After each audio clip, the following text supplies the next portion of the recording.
Hello everyone, সবাইকে জানাই অনেক অনেক শুভেচ্ছা ফলোহারিণীর আমাবস্যার। সেই একটাই কারণ ভিডিওটা করার। আজকে অনেক দিন পর আজকে যাচ্ছি মা বড় মার কাছে পুজো দেওয়ার জন্য। তো তার জন্য এখানে আমি রেডি হয়ে গেছি, আমার বাবানও রেডি হয়ে গেছে। আর বাবান তো এখন স্কুটি চালাতে পারে, তোমরা জানোই।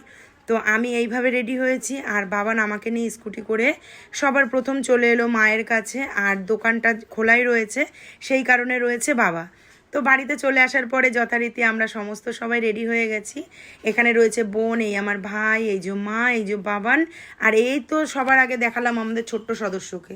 তো তারপর যাই হোক, এক ভাইয়ের গাড়ি করে যাব, যেহেতু এত গরম বাইরে, সেই কারণে কিন্তু ওর গাড়িটাই আমরা বুক করেছিলাম যাওয়ার জন্য। সেখান থেকে চলে গেলাম আমরা বড়মার মন্দিরে।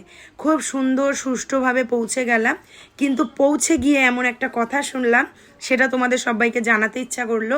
সেই জন্যই কিন্তু ভিডিওটা সব সাউন্ড বন্ধ করে আমি আবার নতুন করে ভয়েস ওভার দিতে বসলাম। যথারীতি মন্দিরের সামনে তো গাড়ি রাখতে দেয় না, একটু দূরে পার্কিং করে আমরা চলে এলাম মন্দিরের কাছে। মন্দিরের কাছে এসেই সবার প্রথম যেটা করলাম আর কি, সবার প্রথম মাথায় খুব সুন্দর করে বড়মার একটা ছাপ নিয়ে নিলাম এবং সবার উপরে শিবশম্ভুর ত্রিশূল। তো আমি এখানে একা না, প্রত্যেকেই নিয়ে নিয়েছি। এটা খুব ভালো লাগে, যেখানে পুজো দিতে যাই সেই জায়গার কোনো তিলক বা ঠাকুরের নাম নিজের কপালে দেওয়ার জন্য। তো যাই হোক, বড়মার চরণে শতকোটি প্রণাম এবং বড়মা সবার মঙ্গল করুক। এইভাবে আমরা সবাই লাইনে দাঁড়ালাম। তার কিছুক্ষণ পরে দেখছি লাইনটা এগোচ্ছে না। হঠাৎ করে ভাই সামনের দিকে এগিয়ে গিয়ে একটু জানার চেষ্টা করলো লাইনটা কেন এগোচ্ছে না। ততক্ষণে আমি এখান থেকে প্যারা আর বাচ্চা দুটো খুব বায়না করছিল বলে ছোটোবাবু এবং বড়োবাবুর জন্য দুটো খেলনা কিনে নিলাম। এই যে একজন এই খেলনা নিয়ে খেলছে, একটু দেখাতে বলেছি বলে পুরো ক্যামেরার মধ্যে ঢুকিয়ে দিল। আর আরেকজন এই যে ক্যামেরা, এই ক্যামেরার কত ফিচার্স আছে, কি আছে না আছে, নানান ব্যক্তিত্ব সব খুঁজে বার করছে এই ক্যামেরার থেকে। তো যাই হোক, যথারীতি লাইনে দাঁড়ালাম। এইবার বাড়ি থেকে আমরা এই সিজনের সমস্ত ফল, মিষ্টি, ধূপকাঠি, মোমবাতি, মালা, ঝুড়ি 3টে সব নিয়ে নিয়েছি মায়ের কাছে পুজো দেবো বলে। যথারীতি মা আর বোন এখানে সেটাকেই আলাদা করছে। বোন একটা পুজো দিয়েছে বোনের বাবার নামে, মা দিয়েছে আমার বাবার নামে, আর আমি দিলাম আমার এবং আমার বাবুর মঙ্গল কামনা করছে ঠাকুরের কাছে।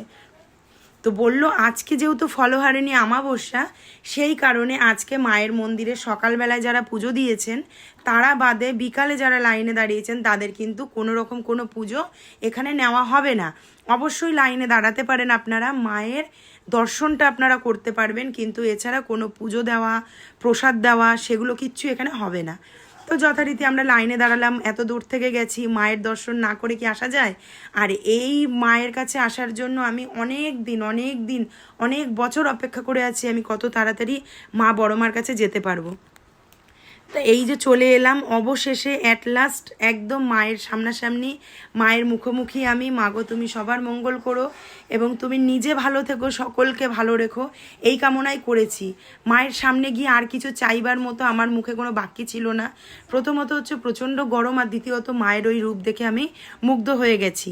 তারপরে আসি আসল কথায়, যেহেতু আজকে ফলহারিণী আমাবস্যা, সেই কারণে কিন্তু আজকে পুজো হবে না। পুজোর জন্য ডালা জমা নেওয়া হচ্ছে ওখানে, তার জন্য একটা করে কুপন দেওয়া হচ্ছে। আজকে পুজো দিয়ে যেতে হবে, কালকে কিন্তু প্রসাদ আনতে যেতে হবে। প্রত্যেক ফলহারিণী আমাবস্যাতেই এই নিয়ম থাকে, তোমরা যে যেখান থেকে যাবে যে কোনো অকেশনে একটু মেনটেন করে যেও। তারপরে আমরা যখন লাইন শেষ করে পুজো দিয়ে বেরোলাম মায়ের কাছে, মন প্রাণ সব শান্ত হয়ে গেল। তারপরে চলে এলাম মা গঙ্গার কাছে। মা গঙ্গার কাছে এসেছি, একটুখানি কাছে যাব না তো, চলছিল জোয়ার, সেই জোয়ারের জল নিলাম এবং নিজেরা একটুখানি মানে পাটাকে স্নান না করতে পারি গঙ্গায়, একটুখানি কাছে গিয়ে মায়ের জলকে স্পর্শ করা, এটাই মনে হচ্ছে অনেক কিছু।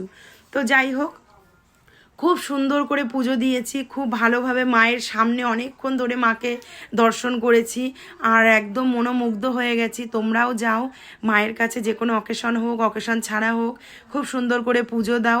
নিজের মা বাবার পাশাপাশি সমস্ত দেবতাকে ভক্তি করো, খুব ভালো লাগবে। আর বড় মা কোনোদিন কাউকে খালি হাতে পেরোয় না। যেহেতু আমরা হচ্ছে সাধারণ মানুষ, আমরা তো কিছু না কিছু চেয়েই ফেলি মায়ের কাছে, যে কোনো ভগবানের কাছে। তো সেই কারণেই মায়ের কাছে যেও, যার যেটা মনস্কামনা করে এসো, আশা করি সেটা পূর্ণ হবে। আমি ছোট্ট একটা বড় মার ছবি নিয়ে এসেছি আমার আসনে রাখবার জন্য।